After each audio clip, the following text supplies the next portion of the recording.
Hi guys, welcome back. എല്ലാവർക്കും പുതിയൊരു വീഡിയോയിലേക്ക് സ്വാഗതം. ഇന്നത്തെ വീഡിയോയിൽ ആഡ് രമ്യ പാണ്ഡ്യൻ എന്ന സൗത്ത് ഇന്ത്യൻ ആക്ട്രസിനെ ആണ്. പ്രധാനമായും തമിഴ് ലാംഗ്വേജ് മൂവികളിലും മറ്റും അഭിനയിക്കുന്ന ഒരു നടി തന്നെയാണ് രമ്യ പാണ്ഡ്യൻ എന്ന ഈ ആക്ട്രസ്. താരം കൂടുതലായും അറിയപ്പെടുന്ന 2016 ജോക്കർ എന്ന മൂവിയിലൂടെയാണ്.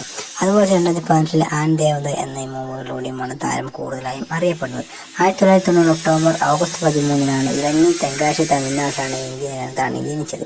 ഇപ്പോൾ 33 വയസ്സാണ് ഈ നടിക്ക് ഉള്ളത്. അതുപോലെ തന്നെ താരത്തിൻ്റെ എഡ്യൂക്കേഷൻ നോക്കുകയാണെങ്കിൽ പുഷ്പലത മാറ്റ്. അതുപോലെ തന്നെ സോഷ്യൽ മീഡിയയിലാണെങ്കിലും 3 മില്യൺ അടുത്താണ് താരത്തിൻ്റെ ഫോളോവേഴ്സ് ഉള്ളത്. ആക്ട്രസ് രമ്യ പാണ്ഡ്യൻ എന്നാണ് താരത്തിൻ്റെ യൂസർ നെയിമായി മറ്റും കൊടുത്തിരിക്കുന്നത്. താരത്തിൻ്റെ മറ്റ് വിശേഷങ്ങളും മറ്റും നോക്കുകയാണെങ്കിൽ തമിഴ് ലാംഗ്വേജ് മൂവികളാണ് ഈ നടി കൂടുതലായും അഭിനയിക്കുന്നത്. അതുപോലെ തന്നെ ബിഗ് ബോസ് തമിഴ് സീസൺ 4 മൂന്നാം റണ്ണറപ്പ് കൂടിയാണ് ഈ നടി.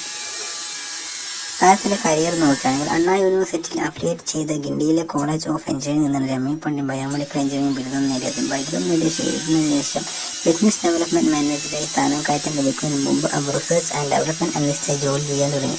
മണിരത്നത്തിൻ്റെ അസിസ്റ്റന്റ് ഡയറക്ടർ ഷെഡിയുടെ ഗുണം മുൻതല പ്രവർത്തിക്കാൻ അവസരം ലഭിക്കുകയും ചെയ്തു. Thank you for watching.